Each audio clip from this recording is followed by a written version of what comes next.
Hello everyone, good evening, नमस्कार, जय हिंद। स्वागत है आप सभी का डागर कंसेप्ट के इस ऑनलाइन प्लेटफॉर्म पे। तो भी कैसे हैं आप सभी लोग? उम्मीद करती हूँ सब लोग बहुत अच्छे होंगे। एग्जाम की तैयारी आप सभी लोगों की बहुत अच्छे से चल रही हो। तो भाई एक बार जल्दी से सारे के सारे आ जाइए, अपनी क्लास की स्टार्टिंग करने जा रहे हैं। आज भाई हमने हमारी तीसरी क्लास है, ठीक है। तीसरी की चौथी क्लास है, क्योंकि कल की क्लास में हमारा थोड़ा सा नेटवर्क इश्यू होने के कारण वो क्लास कट गई थी, और कटने के कारण दो हिस्सों में वो क्लास आपको मिली होगी, ठीक है। चलिए, तो आज हम अपने इस टॉपिक को कंप्लीट कर लेंगे। अपनी इस क्लास में अपनी सारी मेटल्स पूरी हो जाएंगी जितनी आपके एग्जाम में आती हैं, और नॉन मेटल्स भी पूरी कर लेंगे, क्योंकि नॉन मेटल्स जो होती हैं, अधातुएं जो आपकी होती हैं, अधातुओं की मोस्टली चीजें तो हम ऑलरेडी गैसेस का जो टॉपिक होता है वहां पे उनके यूजेस में हो जाती हैं। इसीलिए आपको यहाँ पे अधातु में ज्यादा नहीं पढ़ना, मेटल्स में ज्यादा पढ़ना है। अब हमारी तीन चार धातुएं बची हैं, उनके बारे में हम पढ़ेंगे अब सबसे पहले, और फिर अपने टॉपिक को आगे कंटिन्यू करते हैं, पूरा कर लेंगे आज की इस क्लास में, ठीक है। चलिए, तो भाई हमारा टॉपिक है धातु और अधातु, जिसमें से हम पढ़ रहे थे धातुओं के बारे में। अब देखो, अपने समय को खराब ना करते हुए हम सीधा मुद्दे पे आते हैं, अपनी अगली धातु को लेके। मुख्य मुख्य धातुएं हमारी हो चुकी थी। अब कुछ धातुएं हैं जिनके कुछ क्वेश्चन हमसे पूछे जाते हैं, कुछ विशेष उनके क्वेश्चन बनते हैं, ठीक है। अब हम उनके बारे में पढ़ेंगे। तो देखो, एक धातु है अपनी, जिसे आप बोलोगे मरकरी। एक धातु है आपकी जिसे आप क्या बोलोगे, मरकरी। और मरकरी को ही आप पारा भी बोलते हो। इसके दो नाम होते हैं, मरकरी भी बोला जाता है और पारा भी इसको बोला जाता है। और इसका जो रासायनिक चिन्ह होता है, रासायनिक सिंबल होता है, वो क्या होता है, Hg, ठीक है। Hg से इसको डिनोट किया जाता है। अब देखो, पारे से क्वेश्चन क्या पूछा जाएगा, तो भी आपको ज्यादा कुछ रखना नहीं है, बस ये याद रखना, पारे से आपसे क्वेश्चन एक तो ये पूछा जाएगा, एकमात्र धातु, एकमात्र धातु है जो, एकमात्र धातु है जो तरल रूप में पाई जाएगी, ठीक है। जो तरल रूप में पाई जाती है, जो सदैव तरल रूप में मिलेगी आपको, कमरे के तापमान पर भी तरल रूप में देखने को मिलेगी, तरल रूप में पाई जाती है, एकमात्र ऐसी धातु होती है जिसे आप क्या बोलोगे, मरकरी, ठीक है। एक क्वेश्चन तो ये पूछा जाता है, कई बार पूछा जा चुका है, यूं समझ लीजिए कम से कम ये पिछले 3-4 साल के पेपर ही अगर आप आर्मी के उठा के देखोगे, तो आपको किसी ना किसी एआरओ में कई बार, लगभग 10 बार ये क्वेश्चन आपको देखने को मिला होगा कि कौन सी धातु है जो तरल अवस्था में पाई जाती है। तो धातु कौन सी है, अपनी मरकरी पारा, ठीक है। अगला, अगला देखिए भाई, अगला क्वेश्चन इसके पूछ लिया जाता है इसके उपयोग से, ठीक है। नेक्स्ट क्वेश्चन पूछा जाता है इसके उपयोग से, कि इस धातु का उपयोग आप कहां पे करोगे। तो भाई देखो, इस धातु का खुद ही तरल रूप में है, तो इससे कोई मिश्र धातु तो बनेगी नहीं, मिश्र धातु आप बना नहीं पाओगे। तो इससे जो क्वेश्चन बनेगा वो इसके उपयोग से ही बनता है, कि इसका उपयोग आप कहां कहां पे करते हो अपने दैनिक जीवन में। तो भाई सबसे पहला उपयोग आप सभी को पता है कि पारा जो हमारी धातु होती है वो थर्मामीटर में भरी जाती है, ठीक है। थर्मामीटर, बुखार नापने का जो यंत्र होता है जिसे आप थर्मामीटर बोलते हो, उसके अंदर जो धातु भरी हुई होती है, जिसके कारण हमें पता चलता है कि किसी का तापमान कितना है शरीर का, वो हमें पारे के कारण ही पता चलता है, इसे आप क्या बोलोगे, थर्मामीटर। दूसरा इसका उपयोग होता है भाई स्फिग्मोमैनोमीटर, रक्तचाप और रक्त दाब मापने वाला जो यंत्र है, उसमें भी पारा ही भरा हुआ होता है। थर्मामीटर में तो होगा ही होगा, स्फिग्मोमैनोमीटर में भी यही होता है। और अगर हम वायुमंडल का दाब मापने वाले यंत्र की बात करें, बैरोमीटर, तो उसमें भी क्या होता है, पारा। तो दूसरा उपयोग इसका आप लिखेंगे कि स्फिग्मोमैनोमीटर, स्फिग्मोमैनोमीटर व बैरोमीटर में प्रयोग, ठीक है। स्फिग्मोमैनोमीटर व बैरोमीटर में उपयोगी होता है आपका, ठीक है, आपका आपकी ये धातु यानी पारा उस चीज में उपयोगी होता है। और देखो भाई, और एक इसका उपयोग और होता है कि जो अपनी ट्यूबलाइट्स होती हैं, ट्यूबलाइट्स जो घरों में लगाई जाती हैं, ट्यूबलाइट्स, ठीक है। एक तो सीएफएल होती है जो छोटे आकार की, जो लंबी लंबी होती है, बड़ी बड़ी ट्यूबलाइट्स जिनको बोला जाता है, लाइट्स में मरकरी वेपर भरी जाती है, पारद वाष्प भरी जाती है, ताकि रोशनी दी जा सके। ठीक है, अब उसके अंदर नियोन और आर्गन गैसें तो भरी ही जाती हैं, लेकिन उनके साथ साथ भाप के रूप में पारा भरा जाता है। ठीक है, तो इसका तीसरा उपयोग ये आप लिख लेंगे कि ट्यूबलाइट में मरकरी वाष्प भरी जाती है, मरकरी वाष्प भरी जाती है।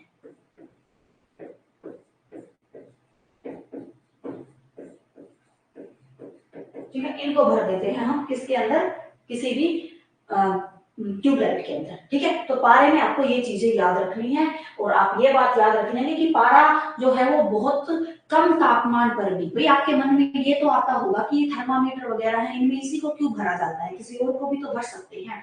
तो इसीलिए नहीं भरते क्योंकि ये जो है ये माइनस टेम्परेचर पर भी जमता नहीं है, और हमें अगर कहीं पे किसी ऐसी जगह पे लेके जाना है थर्मामीटर को जहां पे बर्फीला इलाका है, तो आपको पता है वहां पे तो टेम्परेचर -30 डिग्री, 40 डिग्री, 50 डिग्री भी हो सकता है, और अगर हमें उसके अंदर का पारा जम गया तो फिर उसका उपयोग नहीं हो पाएगा। इसीलिए पारे को भरते हैं, क्योंकि पारे का टेम्परेचर यानी पारा बहुत ज्यादा लो टेम्परेचर पर भी जमता नहीं है, ठोस नहीं होता। इसी कारण इन सारे के सारे पैरामीटर्स में, सारे के सारे पैमानों में पारा भरा जाता है। तो ये सारे तथ्य आप पारे से याद रखोगे, सारे के सारे। ठीक है, इन्हीं से एग्जाम में क्वेश्चन आपके पूछे जाते हैं। ठीक है, अगला, अब हम अगली धातु की बात करेंगे। भाई अगली धातु हमारी कौन सी है, तो भाई देखो अगली धातु है आपकी, जिसे आप बोलोगे लेड, या फिर आप उसे क्या बोलोगे, सीसा, और इसका रासायनिक सिंबल, रासायनिक चिन्ह होता है पीबी। ठीक है, लेड, सीसा या फिर पीबी। ठीक है, ये लेड के बारे में हम बात करेंगे। ठीक है, अब लेड से क्वेश्चन क्या पूछा जाएगा, तो लेड से क्वेश्चन पूछा जाएगा, भाई इंपॉर्टेंट क्वेश्चन बनता है यहाँ से, एकमात्र धातु है जो विद्युत की कुचालक होती है। ठीक है, एकमात्र धातु है जो विद्युत की कुचालक होती है।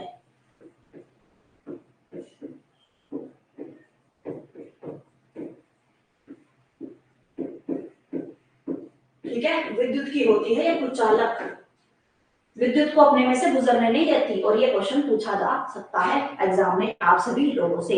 ठीक है, कि कौन सी धातु जो धातु होते हुए भी विद्युत की कुचालक होगी, वो होती है आपका लेड। ठीक है, अब देखो ये जो लेड होता है, ये लेड जैसे आप सभी को पता है, चांदी के वृक हम मिठाई के द्वारा खा लेते हैं तो हमको कोई नुकसान नहीं होता हमें। सोने के फॉइल पढ़ा था हमने, सोने का तो कि फॉइल का इस्तेमाल तो दवाई बनाने में भी किया जाता है, और सोने का इस्तेमाल तो यानी कि सोने का इस्तेमाल जहरनाशक दवाई बनाने में भी किया जाता है। इसका मतलब सोना और चांदी ये दो ऐसी धातुएं हैं जो हमारे शरीर में चली भी जाए तो कोई दिक्कत नहीं है। और कॉपर का भी आपको पता है, कॉपर के गुण तो हम कॉपर के गिलास में पानी पीते हैं रात भर, अगर तांबे के बर्तन में पानी रख दो, उस पानी को पीते हो तो हमारे शरीर के लिए हेल्पफुल हो जाता है। तो कुछ धातुएं हमारी ऐसी है जो हमारे शरीर में अगर चली भी जाए तो उनका नुकसान नहीं होता, लेकिन लेड धातु अगर हमारे शरीर में चली जाए तो ये हमें नुकसान कर देती है। इससे हमें क्या होता है, बीमारी कोज करता है, ये बीमारी हो जाती है। तो लेड आपसे आपको ये ध्यान रखना है कि जो लेड होता है ये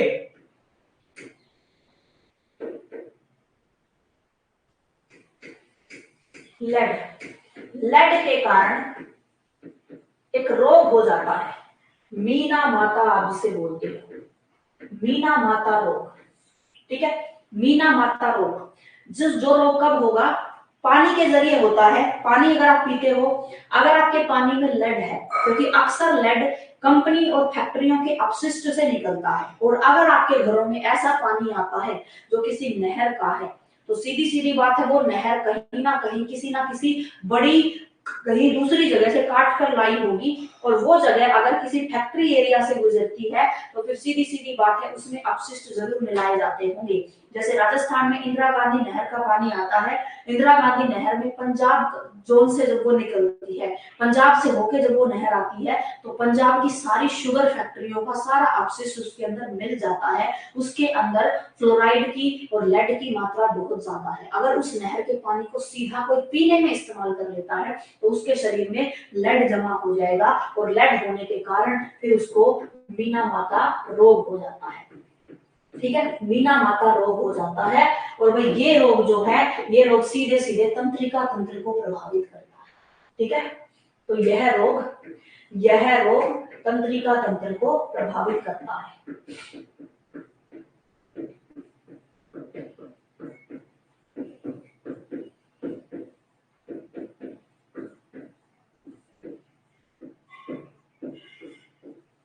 ठीक है, तंत्रिका तंत्र को प्रभावित करता है।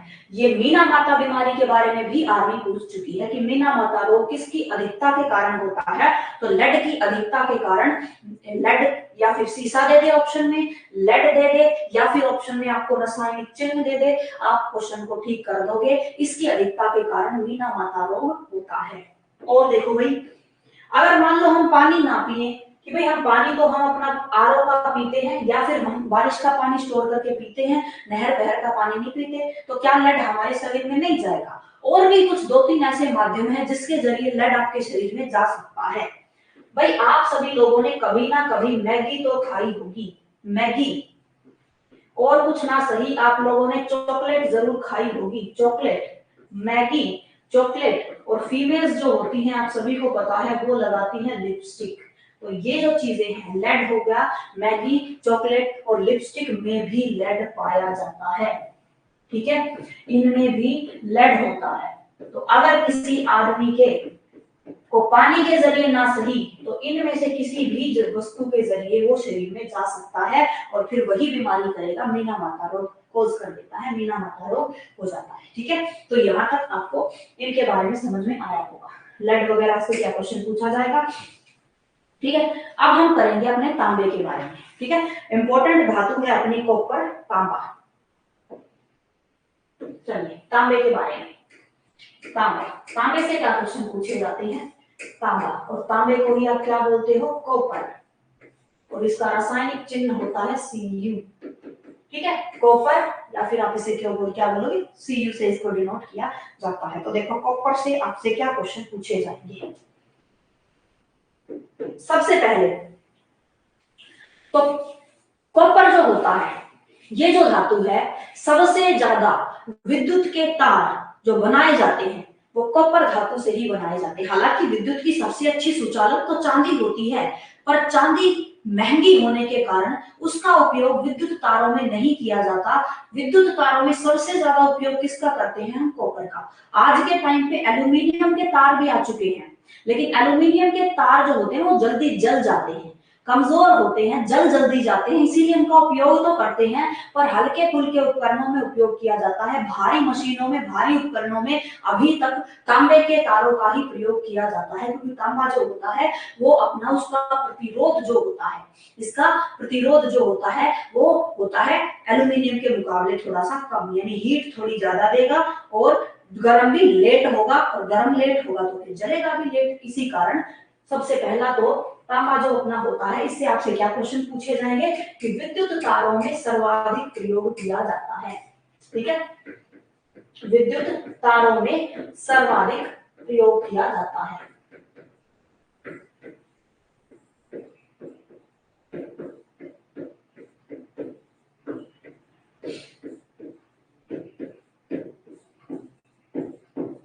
ठीक है, सबसे ज्यादा प्रयोग किसका करोगे, कॉपर का करोगे, तांबे का करोगे। अगला देखोगे, अगला और आपको क्या याद रखना है, तांबा अपनी एक ऐसी धातु है जिसे आप ऐतिहासिक धातु भी कह सकते हो, क्योंकि मनुष्य ने जब सबसे पहले धातुओं का उपयोग करना शुरू किया था, तो सबसे पहले उसके द्वारा तांबा ही उपयोग किया गया था। आप सभी को पता होगा, पाषाण युग, पुरा पाषाण युग, इन सब युगों के बारे में आप सभी लोग पढ़ते हो इतिहास के अंदर, हिस्ट्री के अंदर। तो पाषाण काल जो अपने थे, उन पाषाण कालों में जब मनुष्य ने धातुओं को जानना शुरू किया था, तो सबसे पहले किसको जाना था, उन्होंने तांबे को जाना था। तो सबसे पहले ये लिखेंगे कि तांबा एक ऐतिहासिक धातु होती है। ठीक है, तांबा एक ऐतिहासिक धातु है।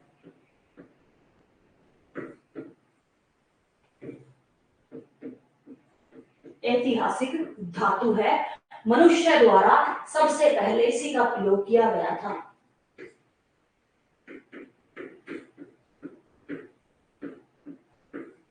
मनुष्य द्वारा सबसे पहले तांबे का प्रयोग किया गया था।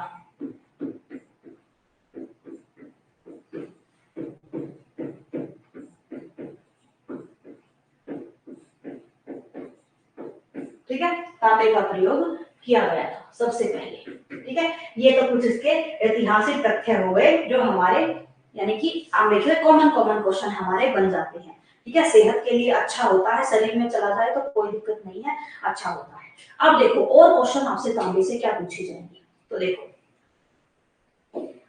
क्वेश्चन आपसे पूछ ले कि तांबा जो हमारा होता है इसका अयस्क क्या है, तांबे का अयस्क क्या है, कहां से तांबा आपको प्राप्त होगा। तांबा आपको लेना है, मिलना है तो कॉपर आपको कहां से मिलेगा, तो बस आप एक चीज याद रखेंगे, कॉपर पायराइट, एक नाम आपको याद रखना है, कॉपर पायराइट, ये इसका अयस्क होता है जहां से ये मिलेगा, यानी जमीन से इस अयस्क के रूप में बाहर निकाला जाता है आपका तांबा। ठीक है, तो ये आप तांबे के बारे में याद रखेंगे।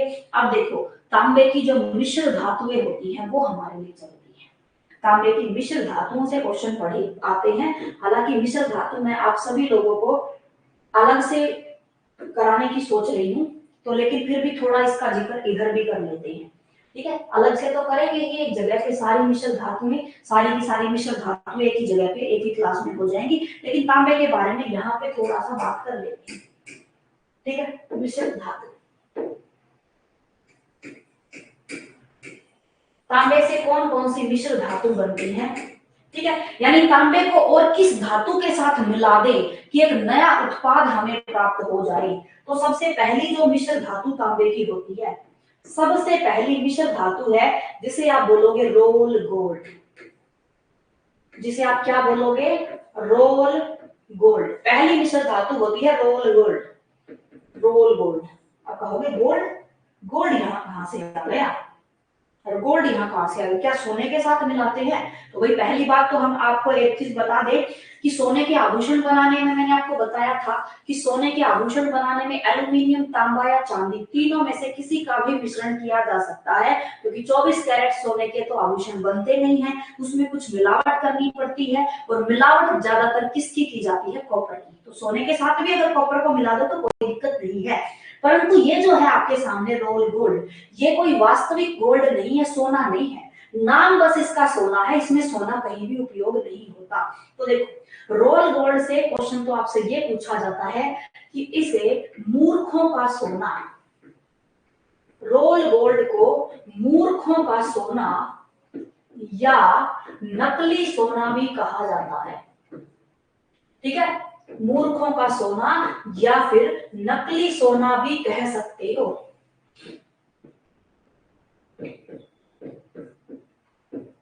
ठीक है, ये भी कहते हैं, क्यों कहते हैं भाई, क्यों कहते हैं, क्यों मूर्खों का सोना कहा गया इसको, इसीलिए अब आप समझ जाओगे इसको बनाने के दौरान, रोल गोल्ड को बनाने के दौरान क्या क्या लगता है, एक तो कॉपर, एक तो कॉपर, यानी कॉपर मिक्स किया जाता है, प्लस कॉपर के साथ मिक्स कर देते हैं एल्यूमिनियम।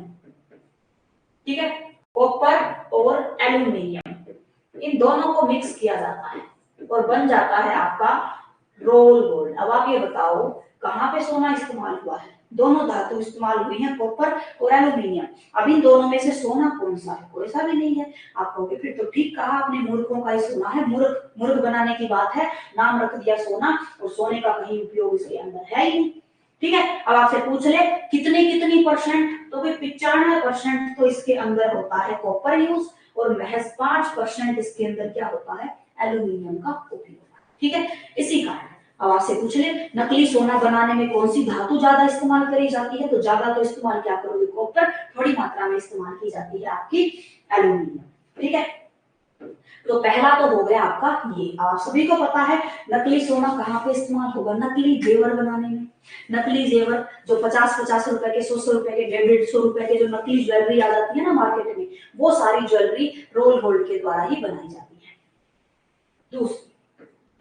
दूसरी मिश्र धातु कौन सी है इसकी, दूसरी मिश्र धातु कौन सी है, तो दूसरी मिश्र धातु है भाई आपकी पीतल, पीतल। ठीक है, पीतल, और पीतल से भाई आर्मी कई बार क्वेश्चन पूछ चुकी है, ध्यान रखिएगा, पीतल से कई बार क्वेश्चन पूछ चुकी है कि पीतल किसकी मिश्र धातु है और किस किस को मिलाने से पीतल का निर्माण होता है। तो पीतल, तो देखो भाई पीतल जो आपका होता है, कॉपर कॉपर प्लस जिंक, ठीक है, कॉपर प्लस जिंक, और जिंक को ही जस्ता भी कहा जाता है। तो ऑप्शन में कई बार वो जिंक भी दे सकता है और वो जस्ता भी दे सकता है।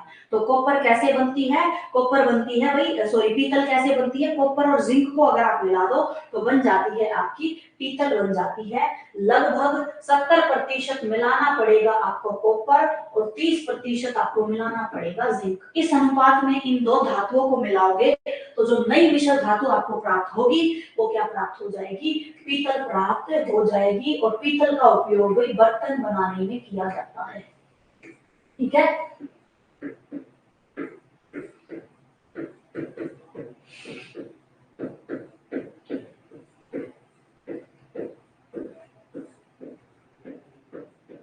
ठीक है, बर्तन बनाने में प्रयोग करते हैं हम किसका, पीतल का, ठीक है। दूसरी धातु आपकी ये हो जाती है, दूसरी मिश्र धातु ये होगी। तीसरी होती है भाई आपकी कांसा। तीसरी होगी आपकी मिश्र धातु कांसा, और कांसे को भी ब्रोंज भी कहा जाता है। कांसे को आप क्या बोलोगे, ब्रोंज भी कहोगे, ब्रोंज, ठीक है। कांसा या फिर आप उसको क्या बोलोगे, ब्रोंज, ब्रोंज। अब देखो इसको कैसे बनाओगे, इसमें हम मिक्स करेंगे भाई, आपका कॉपर तो मिक्स करेंगे ही, पर इस अब की बार कॉपर के साथ हम जिंक नहीं मिलाएंगे, अब की बार हम कॉपर के साथ मिलाएंगे भाई आपका टिन, ठीक है, टिन। तो यानी यहां पे कॉपर, कॉपर और कॉपर के साथ हम मिलाएंगे Sn, और Sn सिंबल होता है किसका, टिन का, ठीक है। कॉपर के साथ हम किसको मिलाएंगे, टिन को मिलाएंगे और कॉपर, इन दोनों को मिला देंगे किस अनुपात में, 88% कॉपर और आपका 12% टिन, इस अनुपात में मिला देंगे, प्राप्त हो जाएगा आपको कांसा, प्राप्त हो जाएगा आपको कांसा। और लिख लेंगे कि भाई कांसा जो होता है ये भी बर्तन और मंदिर की घंटी, ठीक है, मंदिर की जो घंटी होती है वो बनाने में और बर्तन आदि बनाने में उपयोग होता है।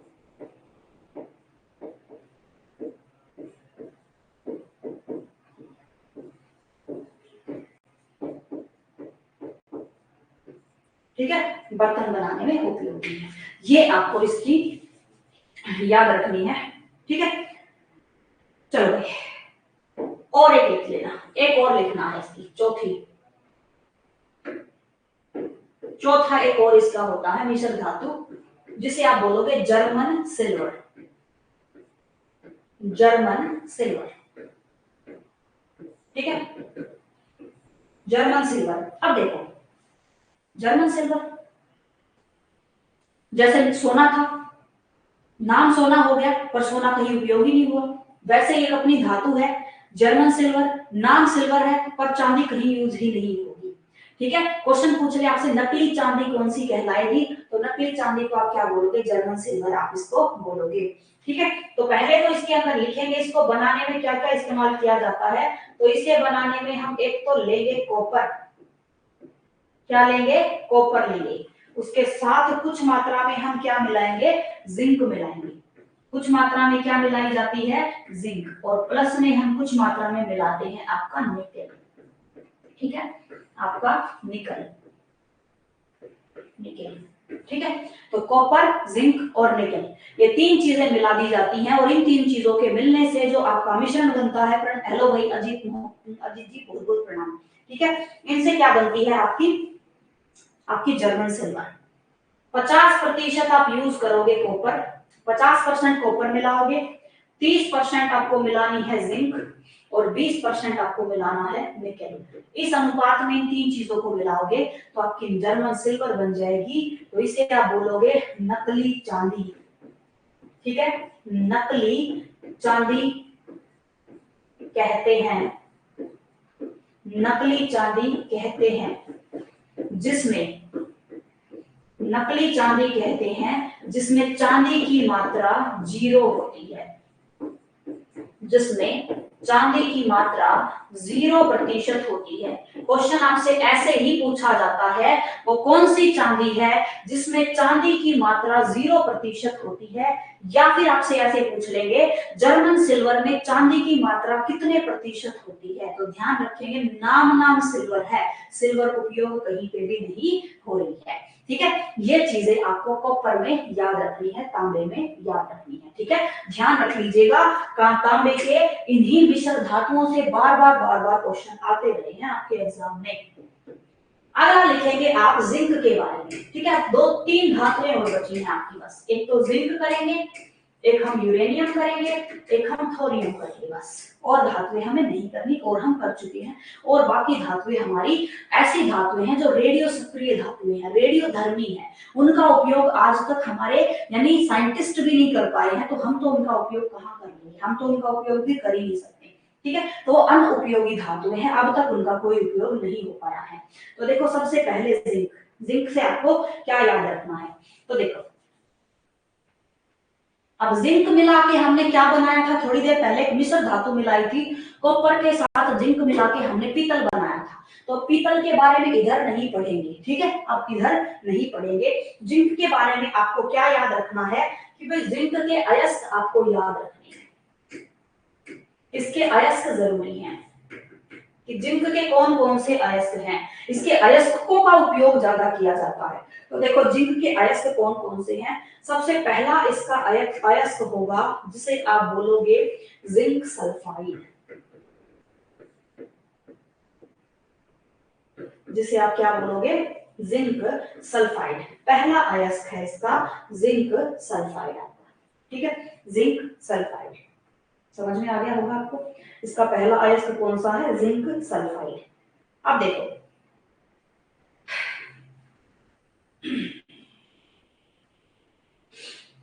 इस अयस्क का उपयोग, जो जिंक सल्फाइड है, कुछ हद तक ये जो है वो उपयोगी उतना नहीं है, यानी इसका उपयोग ज्यादा नहीं करता। अयस्क तो है, नाम तो याद रख लेना जिंक सल्फाइड, लेकिन इसका उपयोग आज तक कोई खास कर नहीं पाया। जिंक सल्फाइड का कोई उपयोग हमारे वैज्ञानिकों के द्वारा कोई खास क्षेत्र में नहीं किया गया है। तो इसका बस नाम याद रखना है। आपसे क्वेश्चन में आ जाए ZnS क्या है, तो आपको पता होना चाहिए कि ZnS यानी जिंक सल्फाइड ये अपना एक अयस्क है, जो जिंक का अयस्क है, यानी बस इसको जमीन से निकाला और निकालने के बाद शुद्धिकरण के बाद इसमें से जिंक को अलग कर दिया, जिंक अलग हो गया, सल्फर अलग हो गया, बस उपयोग फिर इसका कहीं पे रहा नहीं। ठीक है, अब देखो नेक्स्ट होता है इसका जिंक कार्बोनेट, जिंक कार्बोनेट। ठीक है, जिंक कार्बोनेट ये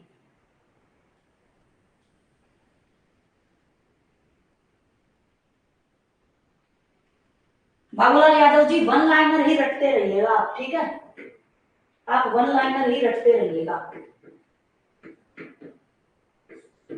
वन लाइनर क्वेश्चन आपको दिए जाएंगे, ठीक है, chapter wise one liner question भी दिए जाएंगे। अब आप मुझे बताओ, आप वन लाइनर ही पढ़े हो क्या आज तक, एक बार जल्दी बताओ मुझे। आज से पहले कभी भी कहीं भी कोर्स आप लोगों ने किसी ने भी लिया है क्या, वन लाइनर ही लिया है कि बस एक टॉपिक से वन लाइनर 15-20% उठाए, 15-20 वन लाइनर तथ्य उठाए और वही आपको करवाती है। भाई कब कब कब जागोगे नींद से आप, कब आपका ये वहम दूर भागेगा कि कुछ लिमिटेड क्वेश्चन रटने से अब सिलेक्शन नहीं होगा। भाई 172 प्लस कट ऑफ रही थी पिछली बार जोधपुर यारों की। आप अगर यूपी से भी कहीं से बिलोंग करते हो तो यूपी वगैरह की कट ऑफ भी 165 168 रही है। आपको क्या लगता है अब की बार कट ऑफ उससे कम रहेगी क्या, कम नहीं रहने वाली, उससे ज्यादा ही जाएगी, और ज्यादा जाएगी तो आप कुछ गिने चुने परसेंट रट के ना सिलेक्शन नहीं ले सकते। तो तथ्य तो मैं दूंगी, वो तो मुझे पता है, मुझे देने ही है तुम्हें तथ्य, तो तुम्हारे पीडीएफ के रूप में मैं डलवाऊंगी, लेकिन तथ्य रट के अगर प्रश्न थोड़ा सा भी घुमा दिया तो फिर पेपर में कैसे करोगे, फिर पेपर में कैसे करोगे, फिर बाद में आप यही कमेंट करोगे कि आपके पढ़ाए हुए में से क्वेश्चन नहीं आए। तो भी क्वेश्चन आएंगे कैसे, क्वेश्चन तो यहीं से बनते हैं, थ्योरी से बनते हैं, कहीं से भी घुमा के कैसे भी क्वेश्चन पूछ लेता है आपसे, आपसे वो सीधा दे देगा वो जिंक का इनमें से कौन सा है जो जिंक का अयस्क नहीं है। अब वो तो तब पता चलेगा ना जब आपको अयस्क के बारे में पता हो। ठीक है, तो भाई वो सब तो तुमको दिए जाएंगे जो है, लेकिन क्लास में खाली तथ्य के रूप में पढ़ाया नहीं जाएगा। क्लास में तो टॉपिक थ्योरी के अकॉर्डिंग ही पढ़ाया जाएगा। हाँ, आपको तथ्यात्मक प्रश्न है वो प्रश्न पीडीएफ के रूप में आपको दूंगी मैं, ठीक है, पीडीएफ के रूप में दिए जाएंगे ताकि पेपर के टाइम पे तुम्हारी हेल्प हो जाए, यानी तुम्हें याद करने में, रिवीजन करने में सहायता हो जाए, क्या क्या क्वेश्चन आपको पढ़ने हैं, क्या क्या चीजें आपके काम की है। तो तथ्यात्मक प्रश्न वैसे मिलते हैं, पूरा टॉपिक तथ्यों के बेस पे नहीं होता, ठीक है। तो बबलू यादव जी आप थोड़ा सा चीजों को समझ के चलो भाई, ठीक है, क्योंकि पेपर अगर थोड़ा भी लेवल अप हो गया ना भाई, तो मेरा कुछ नहीं जाना, आपका बहुत भारी नुकसान हो जाएगा। तो मैं उसी चीज को लेके चल रही हूँ कि पेपर चाहे कैसा भी आ जाए, भाई आप लोगों का पेपर बहुत अच्छा हो जाए, बस उसी चीज को लेके। नहीं तो तथ्य को अगर लेके चलते तो एक दिन में ये टॉपिक पूरा हो जाता, एक दिन में 40-50 तथ्य बनने हैं बस इससे, एक दिन में मैंने 40-50 तथ्य लिखे और आप लोगों को करा दिए, टॉपिक पूरा हो गया। लेकिन ऐसे नहीं होता, ठीक है। तो आप टेंशन मत लो, ऑब्जेक्टिव क्वेश्चन भी दूंगी मैं आपको कि भाई इस टॉपिक से ऑब्जेक्टिव क्वेश्चन कैसे कैसे पूछे जाते हैं, कौन कौन से मुख्य तथ्य हैं, सब दूंगी। सब्र तो रखो थोड़ा सा, ठीक है, थोड़ा सा तो सब्र रखो, ठीक है।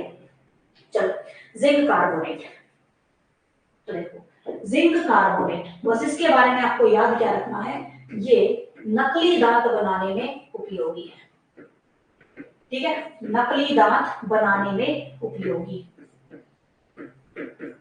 नकली जो दांत बनते हैं, किसी का दांत टूट जाता है तो डॉक्टर नकली दांत लगा देते हैं, तो वो नकली दांत जो बनते हैं वो किसके बनते हैं, जिंक कार्बोनेट के बनते हैं, ठीक है, जिंक कार्बोनेट के बनते हैं नकली दांत।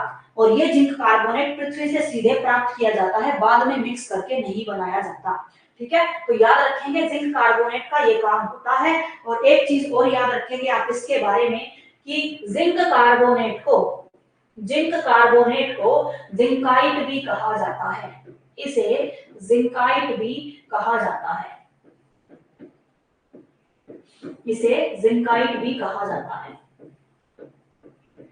ठीक है, ये आप याद रख लेंगे, ठीक है। टेंशन मत लो भाई, सब कुछ होगा, ठीक है, सब कुछ होगा। अब आप अगर 10 दिन में ही सब कुछ चाहोगे कि 10 दिन में ही सब कुछ हो जाए, तो वो चीज तो फिर पॉसिबल नहीं है ना, ठीक है, वो चीज पॉसिबल नहीं है। तो ये आप याद रख लेंगे भाई, आपका जिंक सल्फाइड और जिंक कार्बोनेट, ये क्वेश्चन आपसे पूछा जा सकता है। नकली दांत बनाने में कौन सी धातु इस्तेमाल होती है, तो जिंक इस्तेमाल होती है। वास्तव में जिंक के साथ किसका इस्तेमाल होगा, तो जिंक कार्बोनेट का, उससे आपके नकली दांत बनते हैं। अगला देखो भाई, नेक्स्ट है अपना अगली जो धातु है उसे आप बोलेंगे यूरेनियम, उसे आप क्या बोलोगे, यूरेनियम, यूरेनियम धातु। बस यूरेनियम के बारे में ज्यादा कुछ आपको याद नहीं रखना है, एक लाइन याद रखनी है, बस एक तथ्य याद रखना है यूरेनियम से, एक तथ्य, बस एक लाइन याद रखनी है यूरेनियम से। और वो क्या याद रखोगे आप, वो आपको ये याद रखनी है कि यूरेनियम जो आपका है यह परमाणु बम बनाने में प्रयोग की जाती है, ठीक है।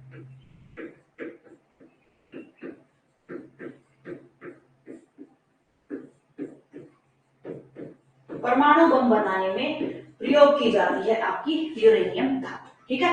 यूरेनियम धातु का इस्तेमाल किया जाता है परमाणु बम बनाने में, और ये होती है एक रेडियो सक्रिय धातु,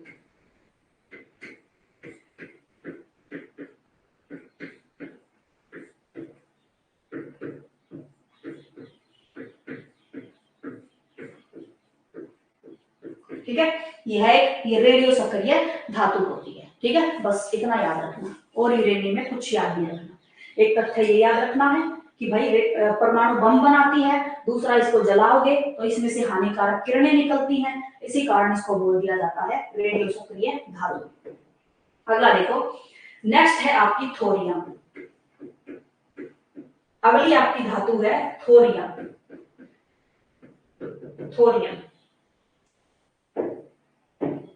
ठीक है, थोरियम लास्ट है आपकी धातु, लास्ट आपकी धातु है थोरियम। उसके अलावा यहाँ पे आपको कुछ नहीं करना, ठीक है, थोरियम में आपको और कुछ नहीं करना।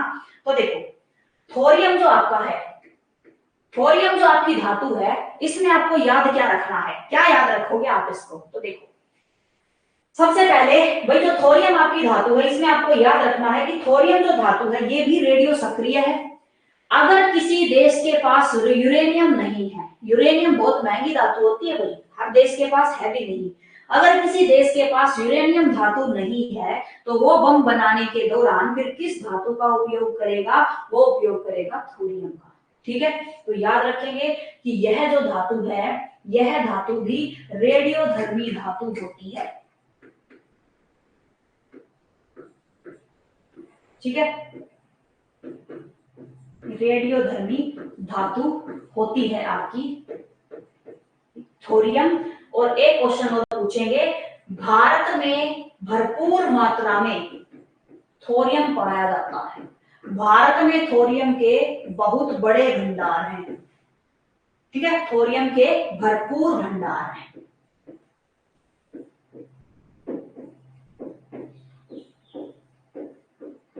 ठीक है, भरपूर भंडार है। भारत में थोरियम बहुत बड़े लेवल पे पाया जाता है, बहुत बड़ी मात्रा में पाया जाता है। इसी कारण यानी थोरियम के बहुत बड़े बड़े भंडार हैं। हमें जरूरत नहीं है भविष्य में किसी से, यानी कि अगर हमारे पास यूरेनियम नहीं है तो हम एनर्जी के लिए यूज किसका कर लेंगे, फिर हम यूज कर लेंगे अपने थोरियम का।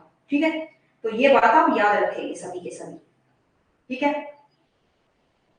चलिए, तो ये जो धातुएं थी अपनी, ये अपनी धातु और उनके उपयोग हैं। ठीक है,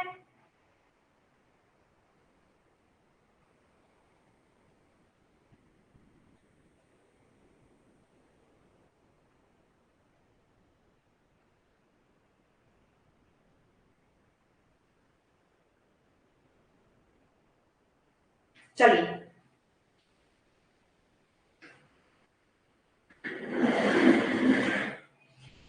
चलो, खोजकर्ता किसके खोजकर्ता पूछ रहे हैं, बबलू जी? यूरेनियम के, यूरेनियम के खोजकर्ता पूछ रहे हैं क्या, या फिर सभी के, सभी धातुओं के खोजकर्ता पूछ रहे हो कि यूरेनियम के पूछ रहे हो, किसके पूछ रहे हो, एक बार वो बताओ। क्योंकि खोजकर्ता नॉन मेटल जो आपकी होती है ना, अधातुएं होती हैं, और उन अधातुओं में भी परमाणु के खोजकर्ता। भाई परमाणु की खोज, अच्छा बिहार हो गई, परमाणु की खोज, चलो कोई बात नहीं। देखो भाई, परमाणु की खोज जो है आपका, परमाणु जो शब्द है, अगर हम बात करें कि भाई सबसे पहले परमाणु के बारे में हमें किसने बताया था कि परमाणु जो अपना है क्या कुछ होता है, तो भाई परमाणु से 2-3 क्वेश्चन आपके बनते हैं। देखो, पेपर में अगर आपका क्वेश्चन आ जाए कि सबसे पहले पृथ्वी पर कोई भी चीज छोटी छोटी चीजों से बनी है, ये बात हमें किसने बताई थी, क्योंकि छोटी चीज परमाणु क्या है, छोटी चीज है। क्वेश्चन समझना भाई ध्यान से, क्वेश्चन आपसे कैसे पूछा जाएगा। अगर आपसे पूछा जाए पृथ्वी पे पाई जाने वाली सभी निर्जीव वस्तुएं किसी छोटे कण से बनी है, ये धारणा किसने दी थी, तो आपका आंसर होगा महर्षि कणाद। क्या आंसर होगा आपका, महर्षि कणाद। ठीक है, महर्षि कणाद। दूसरा, अगर आपसे क्वेश्चन पूछा जाए परमाणु शब्द किसने दिया था, किस साइंटिस्ट ने, किस वैज्ञानिक ने सबसे पहले आप ये बताया था कि भाई परमाणु जो होता है वो कोई शब्द है, यानी परमाणु वगैरह कुछ होता है, कोई भी चीज है वो परमाणु से मिलके बनी है, तो आप तब आंसर ये दे देंगे। तब आंसर क्या देंगे, आपका आंसर होगा डेमोक्राइटिस।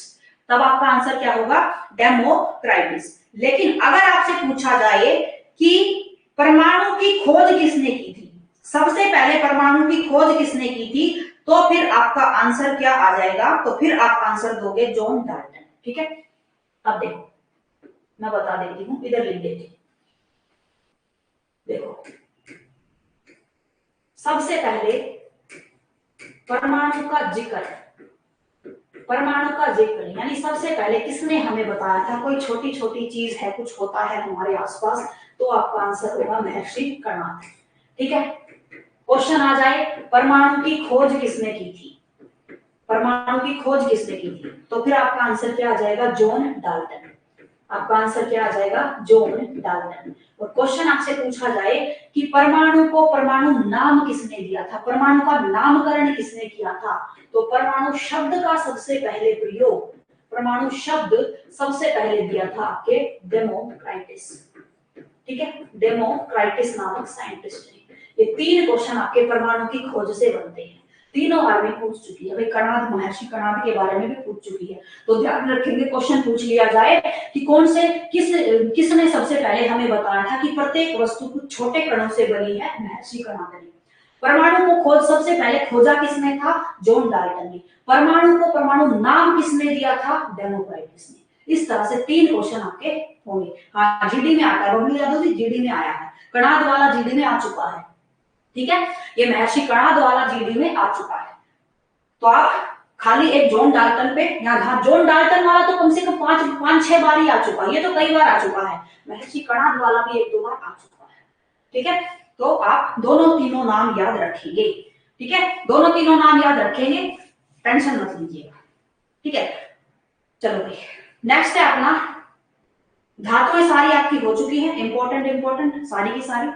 अब हम आते हैं अधातुओं के ऊपर, आपकी नॉन मेटल्स के ऊपर। अधातु,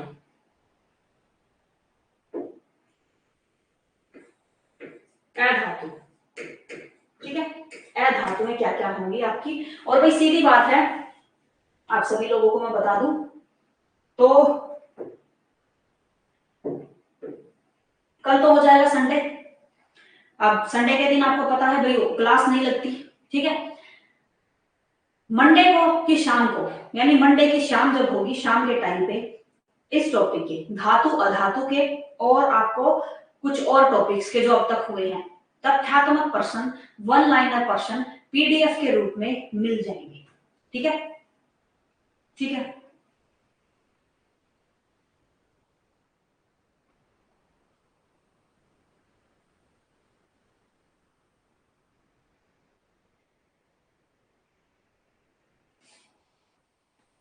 बबलू यादव जी, आप एक काम कीजिएगा, आपका जो क्वेश्चन है, क्योंकि आपका क्वेश्चन पूरा मुझे समझ में नहीं आ रहा, एक बार जो जो भी क्वेश्चन आपका रहा है, जैसे आप पूछा था मैम पौधे किससे उत्पन्न होते हैं, ऑप्शन जड़ पौधे तना, ऑप्शन, अच्छा ऑप्शन जड़ पौधे तना, ठीक है। चौथा ऑप्शन क्या था एक बार वो और बताओ, ठीक है, चौथा ऑप्शन और बताना, फिर मैं आपको आंसर दूंगी, ठीक है। क्योंकि अभी जो 3 ऑप्शन आपने दिए हैं, इन 3 ऑप्शन में से तो आपका ऑप्शन होना चाहिए तना, क्योंकि पौधा जो होता है कई तरह से, बीज से भी पौधे बनते हैं, तने से भी शाखाओं के रूप में पौधे बन जाते हैं, कलम लगाने से भी पौधों का विकास होता है। तो चौथा ऑप्शन भी देना। आप एक काम करना बबलू यादव जी, जो आपका क्वेश्चन 19 अप्रैल के एग्जाम में आया था, तो फिर चौथा ऑप्शन होगा इनमें, मतलब एक और ऑप्शन होगा, या तो होगा इनमें से कोई नहीं, या फिर चौथा ऑप्शन कुछ ऐसा हो सकता है इनमें से सभी। फिलहाल जो 3 ऑप्शन आपके हैं भाई, जड़, खाली जड़ से पौधे का विकास कभी नहीं होता, जड़ बाद में बनती है।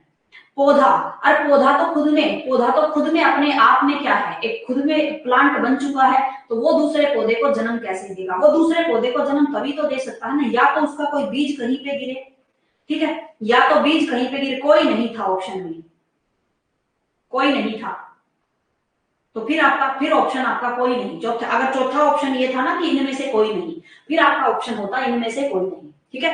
फिर आप बोलते हैं इनमें से कोई नहीं, क्योंकि पौधे या तो बीज से पैदा होते हैं, ठीक है, या तो बीज से पैदा होते हैं, या फिर कुछ पौधे सीधे पत्तों से भी पैदा हो जाते हैं। अगर एक पेड़ का पत्ता गिर गया, उसी पत्ते से नया पेड़ पैदा हो जाता है। एक पौधा होता है अपना पत्थर चटका पौधा, या फिर उसे बोगनविला भी बोला जाता है, पत्ते से ही नया पौधा। और एक होता है टहनी, टहनी, किसी पेड़ की टहनी काट के जमीन में गाड़ दो, वही टहनी नया पौधा पैदा कर देती है, नया पौधा पैदा कर लेती है, ठीक है। तो बीज से पैदा होते हैं, पत्तों से पैदा होते हैं, टहनी से नया पेड़ पैदा हो जाता है, लेकिन तने में से ही, तने में से शाखाएं निकल जाएंगी, दूसरा पौधा नहीं निकलता, ठीक है। फिर आपका आंसर इनमें से कोई नहीं होगा, अगर यही ऑप्शन था तो चौथा, ठीक है। बाकी अगर कोई डाउट आप लोगों का होता है तो आप एक काम किया करो, चैट सेक्शन में ना, आप चैट सेक्शन में फोटो क्लिक करके डाउट भी डाले जा सकते हैं, उसमें ऑडियो भी रिकॉर्ड करके आप डाल सकते हो। दोनों ऑप्शन होते हैं चैट सेक्शन में, आप कभी करो, चैट करो ना ऐप के ऊपर, तो देखना वहां पे आप मैसेज भी कर सकते हो, उसके साथ साथ कोई क्वेश्चन है उसका फोटो क्लिक करके भी भेज सकते हो, और ऑडियो में भी कोई क्वेश्चन रिकॉर्ड करना है तो वो भी रिकॉर्ड करके भेज सकते हो। दोनों चीजें, तीनों चीजें हो सकती है, ठीक है। आपको जैसे सुटेबल लगे आप कर लीजिएगा, ठीक है। चलिए, तो भाई अब टाइम खराब नहीं करते हैं अपना अधातु। अच्छा एक बात जल्दी से कमेंट करना, आप में से जितने भी बच्चे हो, फिजिक्स की क्लास देखते हो क्या? फिजिक्स की क्लास में लाइव टॉपिक चल रहा है, प्रकाश टॉपिक की फिजिक्स की क्लासेस देख, तो पता तो है ना कि भाई डल रही है, 2 दिन से 2 क्लासेस नहीं हो रही, नहीं हो चुकी है आपकी 2 क्लासेस। एक बार बबलू यादव जी जल्दी बताओ, देखते हो फिजिक्स की क्लास?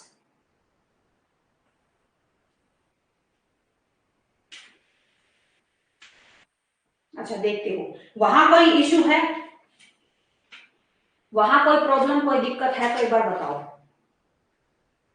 देखते हो, चलो मुकेश यादव जी देखते हैं। चलो तो प्रकाश समझ में, प्रकाश की घटनाएं समझ में आ रही होंगी ना भाई।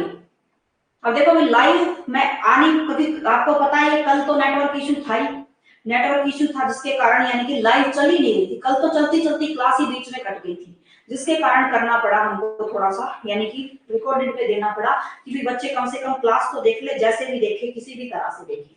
ठीक है चलो, तो अब आते हैं भाई अधातुओं के ऊपर। अब बात वो नहीं करते हैं, टाइम खराब, हालांकि पौन घंटे की क्लास हो चुकी है, पौने घंटे की क्लास हो चुकी है। चलो एक दो अधातु कर लेते हैं अपने अधातुओं के बारे में। ठीक है तो देखो सबसे पहले पहली अधातु, पहली जिन्हें आप बोलेंगे नोबल गैसें, आपकी नोबल गैसें, जितनी भी आपकी नोबल गैस हैं वो सारी की सारी किसकी श्रेणी में आएंगी? अधातु की श्रेणी में। नोबल गैसें किसकी श्रेणी में आएंगी? आपकी अधातु की श्रेणी में।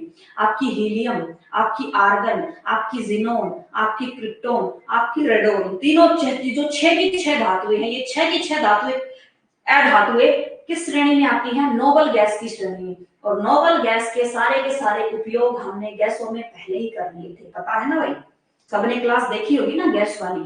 तो गैसों में हमने हर किसी का कर लिया था कि नोबल गैसों में हीलियम कहाँ उपयोग करी जाती है, हाइड्रोजन सॉरी आपका क्रिप्टोन कहाँ यूज की जाती है, जिनोन कहाँ यूज करी जाती है, आर्गन का क्या उपयोग है, रेडोन के बारे में क्या तथ्य याद करने हैं, वो सारा हम कर चुके हैं। तो अभी हम यहाँ दोबारा इनको रिपीट नहीं करेंगे, दोबारा रिपीट नहीं करेंगे कि दोबारा सारी नोबल गैस इधर पढ़ो, क्योंकि उतना समय भाई बच्चों अब ना आपके पास है नहीं, ना आपके पेपर में इतना टाइम है। ठीक है तो सारी की सारी नोबल गैसें किसकी श्रेणी में आएंगी? आपकी अधातु की श्रेणी में। अब हम यहाँ पे करने जा रहे हैं आपकी नाइट्रोजन।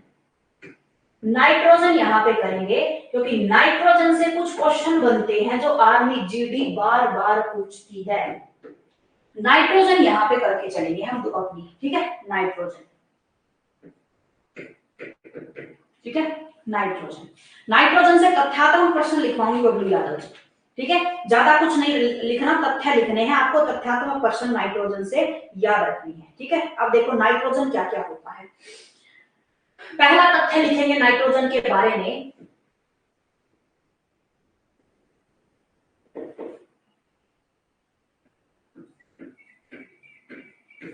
पृथ्वी के वातावरण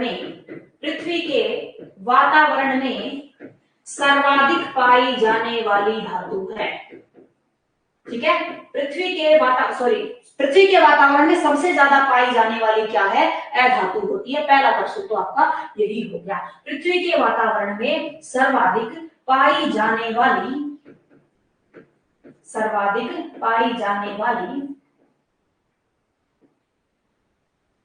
अधातु है। ठीक है सर्वाधिक पाई जाने वाली अधातु होती है। ठीक है दूसरा तथ्य आपको क्या याद रखना है, नाइट्रोजन जो आपकी होती है इसका उपयोग कहां पे करोगे?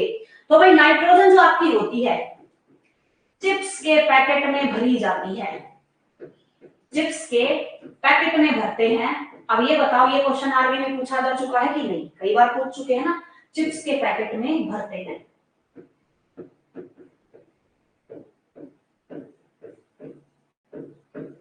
चिप्स के पैकेट में भरेंगे नाइट्रोजन। अगला वायुयान के टायरों में, वायुयान हवाई जहाज जो अपनी होती है, वायुयान के टायरों में भी नाइट्रोजन भरी जाती है। ठीक है वायुयान के टायरों में भरी जाती है नाइट्रोजन, इसमें भरते हैं। दूसरा तीसरा उपयोग इसका ये होगा, ये भी जरूरी है, पूछा जा चुका है, ये भी जरूरी है, कई बार पूछा जा चुका है। वायुयान के टायरों में कौन सी गैस भरते हो? नाइट्रोजन। चिप्स के पैकेट में कौन सी गैस भरोगे? नाइट्रोजन। खाद का निर्माण किया जाता है, खाद बनाई जाती है, जो यूरिया बनता है आपका, ठीक है उसको बनाने में किसका उपयोग करेंगे? नाइट्रोजन का। तो खाद बनती है आपकी। ठीक है ये इसका उपयोग हो गया। चौथा उपयोग इसका क्या होता है? तो भाई आपके भोजन सामग्री को लंबे समय तक खराब होने से बचाना है, तो फिर उसके लिए कौन सी गैस भरोगे आप? नाइट्रोजन का। ठीक है तो भोजन को लंबे समय तक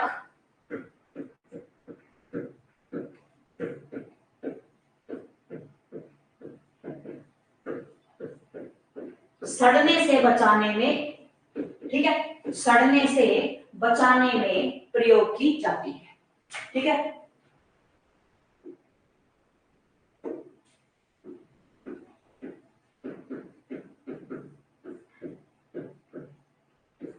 ठीक है, ये आपको याद रखना है तथ्य। एक आप याद रखोगे, मृत शव, डेड बॉडीज को आपको स्टोर करके रखना है, उनको स्टोर करना है, तो हम फिर कैसे करेंगे? ठीक है, पोस्टमार्टम के बाद, जैसे मान लो किसी की देह, किसी की बॉडी का पोस्टमार्टम हो गया, अब उसको, जैसे मान लो कोई फौजी है, वो बॉर्डर पे शहीद हो गया, अब शहीद वो बॉर्डर पे हुआ है जम्मू कश्मीर में, उसका गांव है मान लो यूपी में, अब जम्मू कश्मीर में गांव से, वहां से उसको यूपी में लाया जाएगा तो 2-3 दिन तो लग ही जाते हैं, तो उन 2-3 दिन तक वो बॉडी सड़े ना, उसके लिए उसको एक डब्बे में बंद करके, एक चैम्बर में बंद करके रखा जाता है, और उस चैम्बर में नाइट्रोजन गैस भरी जाती है। तो ये जो गैस होती है, ये गैस क्या करेगी, शरीर के अंगों, शरीर के अंगों व मृत शरीर को, मृत शव को सड़ने से बचाती है। ठीक है, सड़ने से बचाती है।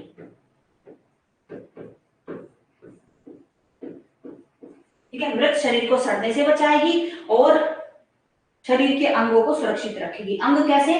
किसी ने हृदय दान कर दिया, किसी ने नेत्र दान कर दिए, किसी ने यकृत दान कर दिया, किडनी दान कर दी, तो उन किडनियों को फिर स्टोर करके रखा जाएगा। तो किस गैस में स्टोर करके रखा जाता है? लिक्विड नाइट्रोजन में। नाइट्रोजन को तरल रूप में लाया जाता है और उसमें इसको रख दिया जाता है। ठीक है, तो ये नाइट्रोजन के उपयोग हैं।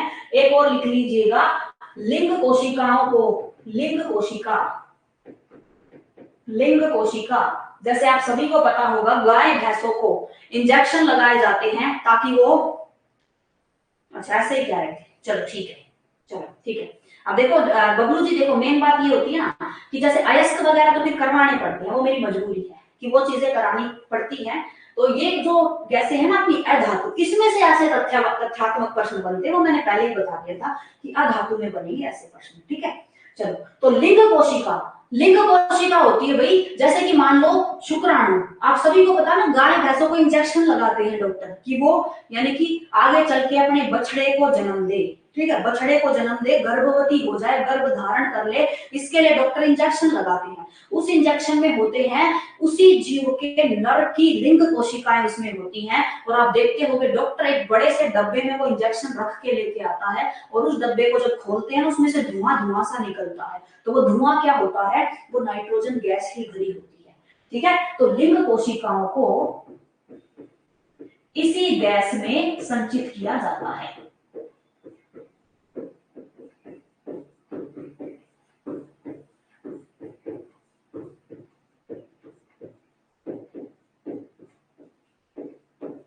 ठीक है, लिंग कोशिकाओं को इसी गैस में संचित करते हैं। ये नाइट्रोजन के उपयोग हैं जो दैनिक जीवन में करते हैं।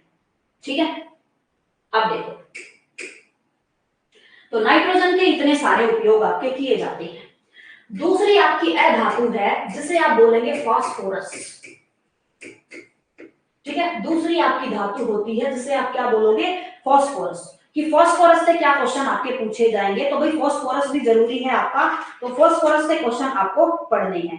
ठीक है, फास्फोरस से क्या क्वेश्चन आपके पढ़े जाएंगे। ठीक है, अब देखो, ऐसे ही तथ्यात्मक प्रश्न फास्फोरस से पूछे जाते हैं। पहला प्रश्न तो आपको ये याद रखना है, फास्फोरस को पानी में डाल के रखा जाता है, पानी में डाल के रखेंगे। जैसे सोडियम पानी में डालते थे तो ब्लास्ट कर देती थी, पर पोटेशियम, ये आपका फास्फोरस जो होता है, इसको जानबूझ के पानी में रखा जाता है ताकि पानी में अगर हम इसको रख देंगे तो फिर ये दहन नहीं करेगी। ठीक है, फिर क्या नहीं करेगी? दहन नहीं करेगी। ठीक है, तो सबसे पहले तो आप फास्फोरस के बारे में ये बात आप जरूर लिख लेंगे कि ये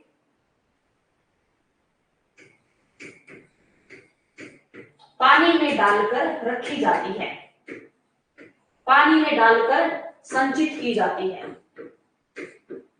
ताकि हवा के साथ दहन ना करे। ठीक है, पानी में डाल के इसको संचित रखेंगे, स्टोर करके रखेंगे। दूसरा याद रखेंगे कि फास्फोरस विस्फोटक पदार्थ बनाने में प्रयोग की जाती है।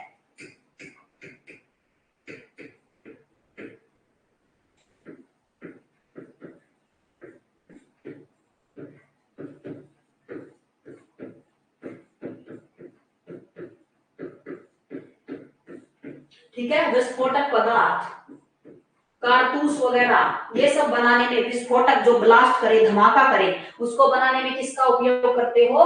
फास्फोरस का उपयोग करते हो। एक और लिखेंगे कि लाल फास्फोरस, लाल फास्फोरस,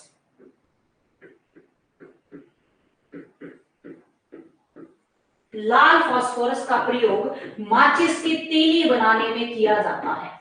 ठीक है, लाल फास्फोरस का प्रयोग माचिस की तीली बनाने में करते हैं।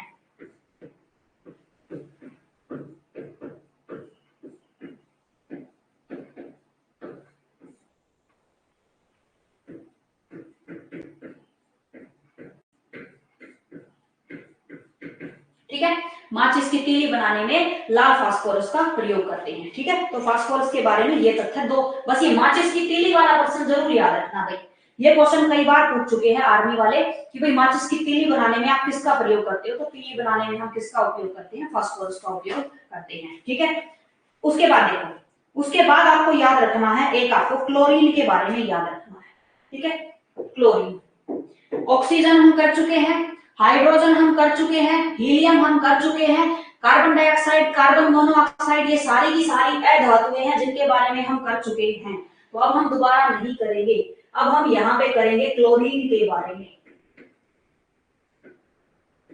क्लोरीन, ठीक है, क्लोरीन आपकी अधातु होती है क्लोरीन, और क्लोरीन से क्वेश्चन क्या पूछा जाएगा कि ये जो होती है आपकी, इसमें से आती है गंदी सी बदबू, बदबूदार गैस होती है ये आपकी। ठीक है, बदबूदार, तो लिखेंगे यह बदबूदार,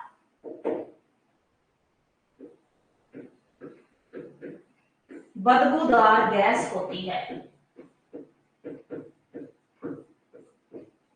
ठीक है, बदबूदार गैस होती है, फूलों का रंग उड़ा देती है। ठीक है, फूलों का रंग, अगर किसी फूल पे आपको क्लोरीन गैस छिड़क दो ना, उस फूल का रंग गायब हो जाएगा, लाल था तो वो सफेद निकल जाएगा। ठीक है, तो क्वेश्चन यही पूछा जाएगा कि फूलों का रंग उड़ाने वाली गैस कौन सी होती है? तो फूलों का रंग उड़ा देती है आपकी क्लोरीन गैस। ठीक है, फूलों का रंग उड़ा देती है। ठीक है, फूलों का रंग उड़ा देती है आपकी क्लोरीन गैस। ठीक है, और इसका उपयोग करेंगे ब्लीचिंग पाउडर में विरंजक चूर्ण बनाने में।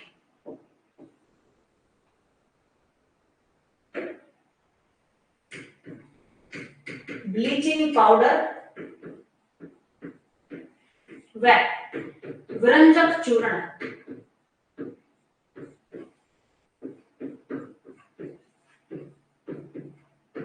बनाने में उपयोगी है। विरंजक चूर्ण और ब्लीचिंग पाउडर बनाने में उपयोगी होती है आपकी क्लोरीन गैस। ठीक है, बस इतना याद रख लेंगे, और कुछ याद आपको इसमें नहीं रखना, और कोई याद नहीं रखना, बस ये दो तीन ही तथ्य है, दो तीन तथ्य याद रखने। ब्लीचिंग पाउडर बनाने में कौन सी गैस यूज करोगे, विरंजक चूर्ण बनाने में कौन सी गैस यूज की जाती है, फूलों का रंग उड़ा देने वाली गैस को आप क्या कहोगे? क्लोरीन गैस कहोगे। ठीक है, ये आपको याद रखना है।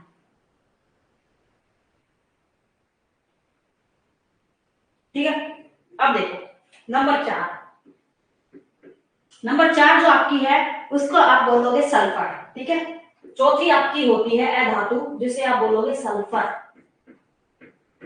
सल्फर, सल्फर, सल्फर जो आपकी होती है भाई अधातु, सल्फर की अधातु से आपको प्रश्न क्या याद रखना है? इससे सबसे पहले तो आप ये याद रखोगे कि जितने भी आपके ब्यूटी पार्लर होते हैं, सौंदर्य प्रसाधन से संबंधित जितनी भी दुकानें हैं, जैसे लड़के तो जाते हैं सैलून में, लड़कियां जाएंगी ब्यूटी पार्लर में, तो ब्यूटी पार्लर में सल्फर वगैरह का इस्तेमाल किया जाता है ब्यूटी प्रोडक्ट बनाने में, सुंदरता सौंदर्य प्रसाधन सामग्रियां बनाने में इसका उपयोग किया जाता है।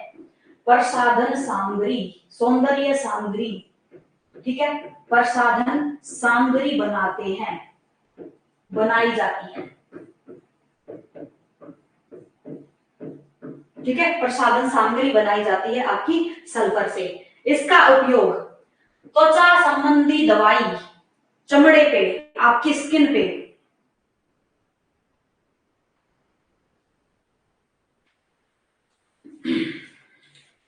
बबलू यादव जी बस मैथ्स अच्छा सा कर लो जी, साइंस में कोई दिक्कत नहीं आएगी। कारण ये है साइंस में तुमको सारी चीजें मिलेंगी, तथ्यात्मक प्रश्न वगैरह सब मिलेंगे जो आपके लेवल के हैं, सब मिलेगा। ठीक है, अब जितना तुम्हें कंटेंट मिलेगा उतना तो याद कर ही लोगे ना आप, अब उतना तो याद कर लेना, बस आपका एग्जाम निकल जाएगा। बस मैथ्स अच्छा कर लोगे, क्योंकि बच्चों को मैथ्स ज्यादा मारता है, कमजोर बच्चों को।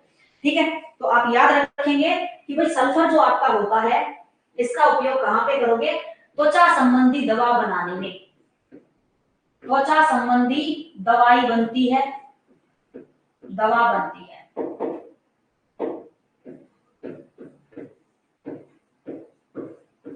त्वचा संबंधी दवा बनती है आपके सल्फर से, और इसी का उपयोग करेंगे आप एक और काम पे, पानी को शुद्ध करने में, पानी के कीटाणु मारने में भी उपयोग किया जाता है।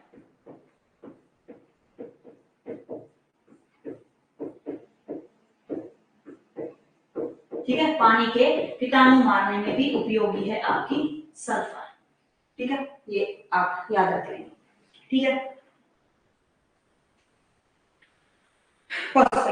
इतनी ही आपको अधातुएं याद रखनी है, क्योंकि मोस्टली अधातुएं हम कर चुके हैं गैसों के रूप में, गैसों के मिश्रण के दौरान। ठीक है, ये आप याद रख लेंगे। और ब्रोमीन, ब्रोमीन अधातु के बारे में हमने शुरू में ही बात की थी कि एकमात्र ऐसी अधातु है जो कमरे के तापमान पर किस रूप में पाई जाती है, यानी कि जो तरल रूप में पाई जाएगी, एकमात्र ऐसी अधातु है, और कोई अधातु आपकी ऐसी नहीं होती। ठीक है, तो ये आप कर चुके होंगे, ये आपको चीजें समझ में आ गई होंगी। इसके तथ्यात्मक प्रश्न, इसके तथ्य, महत्वपूर्ण तथ्य है। ठीक है, कौन सी सबसे हल्की गैस है, कौन सी सबसे भारी गैस है, कौन सी सबसे ज्यादा मात्रा में पाई जाती है, ये मैं आप अपने यानी कि पीडीएफ फॉर्म में उधर डलवा दूंगी, आप जरूर देख लीजिएगा उस चीज को, और फिर उसको याद कर लीजिएगा। थ्योरी आप इधर से पढ़ेंगे, तथ्यात्मक प्रश्न आप याद कर लेंगे पीडीएफ की फॉर्म में। ठीक है, क्योंकि यहाँ पे भी अगर मैं लिखवाऊंगी तो भी फिर आपको हाथ से अपनी कॉपी में तो लिखना ही पड़ेगा, उससे बेहतर है मैं पीडीएफ आपको दे दूं, कम समय में लिख लोगे, या फिर आप प्रिंट आउट निकलवा लोगे, जैसा आपको सही लगेगा वैसे कर लोगे। ठीक है, तो यहाँ तक धातु अधातु टॉपिक के बारे में हम सारे मुख्य तथ्य कर चुके हैं। ठीक है, मिश्र धातु और तथ्यात्मक प्रश्न आपको पीडीएफ के रूप में मिल जाएंगे, और उम्मीद करती हूँ कि ये टॉपिक से आपका क्वेश्चन बाहर नहीं जाएगा, टेंशन मत लो। एक बार थोड़ा सिलेबस, क्योंकि केमिस्ट्री के 2-3 टॉपिक बचे हैं मुख्य मुख्य, वो होने के बाद फिर हम केमिस्ट्री के ऑब्जेक्टिव क्वेश्चन की तैयारी करेंगे, प्रैक्टिस करेंगे, तो आप सभी लोगों को आराम से आ जाएगा समझ में कैसे क्वेश्चन आपसे पूछे जाते हैं। ठीक है, तो फिर मिलते हैं आपसे अपनी अगली क्लास में, तब तक के लिए जय हिंद, जय भारत, धन्यवाद सभी।